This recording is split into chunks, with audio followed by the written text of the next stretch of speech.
Hi, my name is Joel LeMon, and I'm the Reverend Dr. Donald Allen Harp, Jr., Distinguished Associate Professor of Biblical Studies. I teach at the Candler School of Theology. It's an honor to be with you tonight. Are you a believer? I won't ask for a show of hands, but how would you answer this question? Has anyone ever asked you this question before? Have you ever asked someone this question? I'm a biblical scholar. I teach at a school of theology. People ask me this question all the time.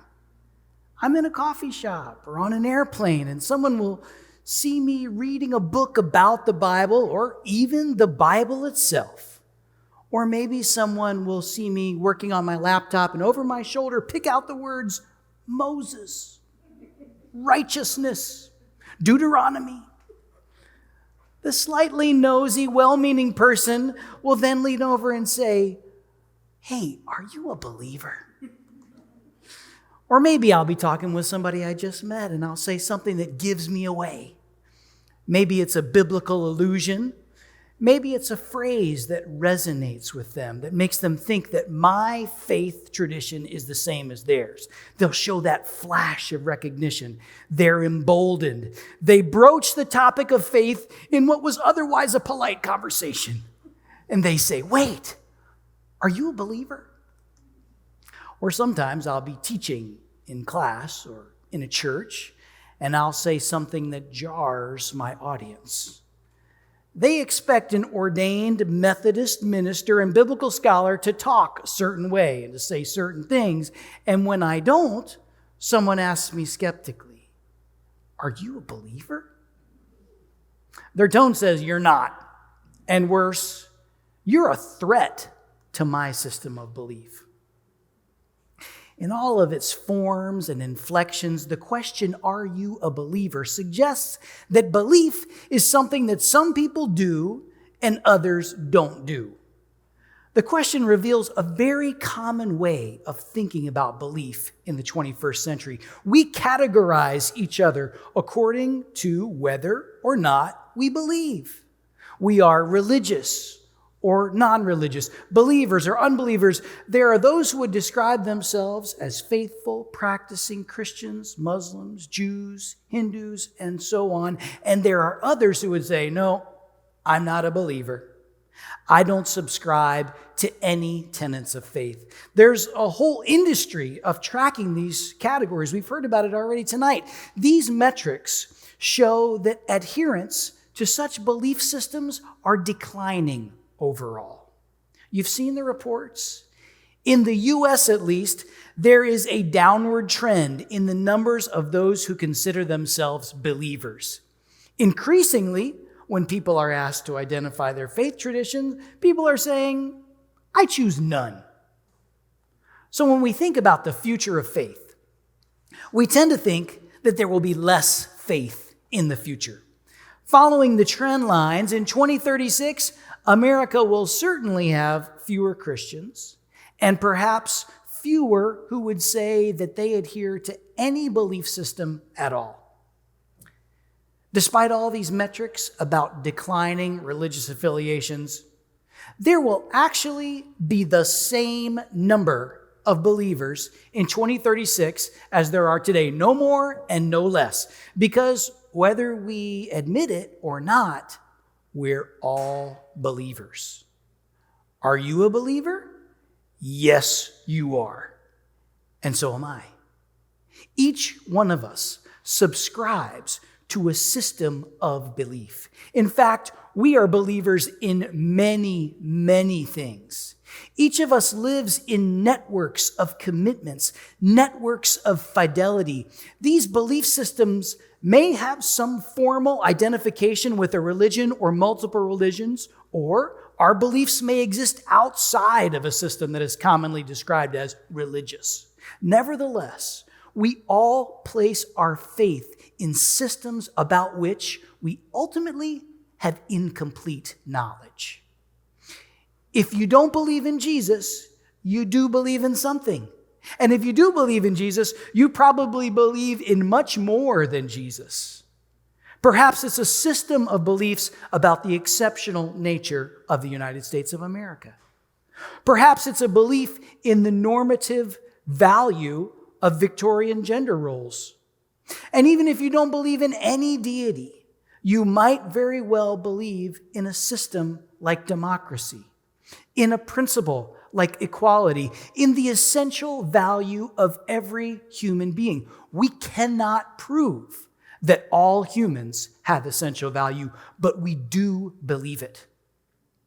These beliefs require us to put our faith in ideas and principles like liberty and goodness and equity. These ideas are hard to define, and sometimes they're even impossible to define, yet we believe them nevertheless. The truth about belief is that we're all believers, and these beliefs shape us, the ways we order our lives, what we do, what we buy, what careers we pursue.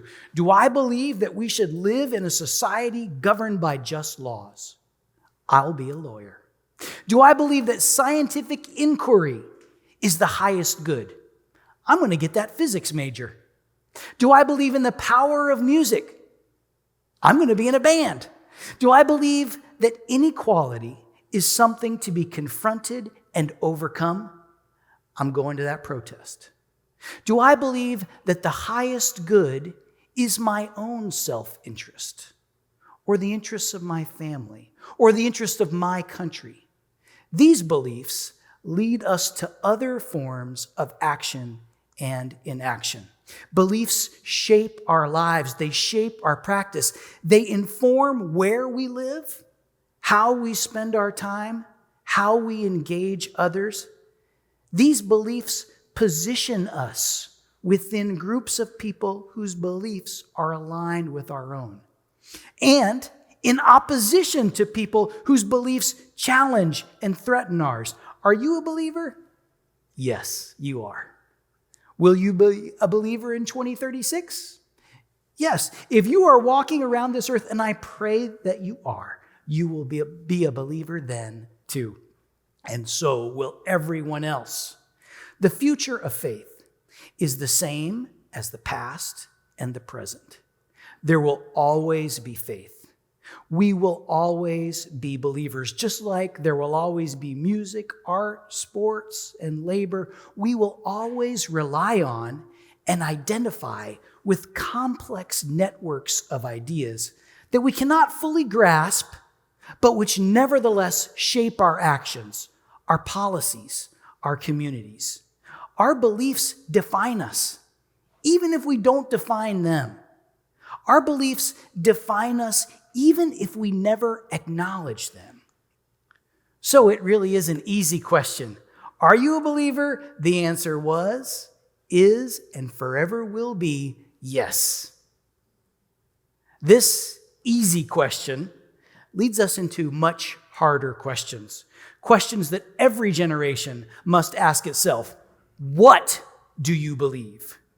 In whom? In what do you place your faith? Why do you believe this way? And especially, how do your beliefs shape your actions? These are, in fact, the most important questions for every individual and for every community. These are the questions that the university was designed to address. These questions have animated professors and students for 1,000 years. And for almost 2 centuries, these questions have been at the wise heart of Emory University. What do you believe? Why do you believe? How do your beliefs shape your actions? The answers to these questions change in every age, but the questions themselves are remarkably durable. The university is the place where we can probe our beliefs. We can situate our beliefs in their historical and their social context. We can see how every one of our beliefs has developed, whether it's the belief in the Trinity or the belief in the authority of the Quran, the belief in the scientific method, or the belief in the essential value of diversity.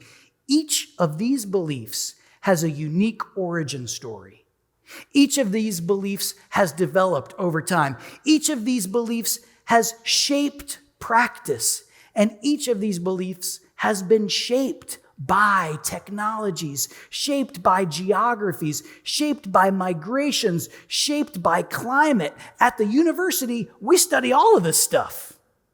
We acknowledge belief in all of its formulations across place and time. The curriculum of the university acknowledges the universality of belief. And the university allows no belief to go unexamined. All of our beliefs are subject to scrutiny because the more closely we hold on to our beliefs, the more critical it is that we understand their origins and their consequences. Those beliefs that most clearly identify us, those beliefs that feel most innate, these are the ones that must be probed with the utmost rigor. Here's the urgent issue. We've seen over and over again throughout history and in our own lives that unexamined beliefs are often exploited. Whether we categorize these beliefs as religious or non-religious. And to be sure, our beliefs have been the engines of great good. And I would argue that our beliefs drive us to the greatest good. Yet, our beliefs also drive us to destroy ourselves, to destroy each other, to destroy the world that we inhabit. The good news is that we have a system for reflecting on belief. We do the hard work of examining our beliefs, contextualizing them, probing them every day in the Candler School of Theology, and in the religion department, and in the philosophy department, but also across the entire university in history, English, sociology, anthropology, law, medicine, public health, and yes, even in the business school. The university is built to support us as we ask the hard questions about beliefs and their implications. Are you a believer? Yes. That's the easy question. Here's the hard one. What kind of believer will you be? Are you the kind of believer who seeks to understand your own systems of fidelity? How those systems are related to other beliefs? How your beliefs shape your actions? How your beliefs bind you to certain people and separate you from others? Emory University trains us to ask these questions that go to the very heart of belief, indeed to the very heart of who we are. Are you a believer? Yes, you certainly are. Now, what kind of believer will you be?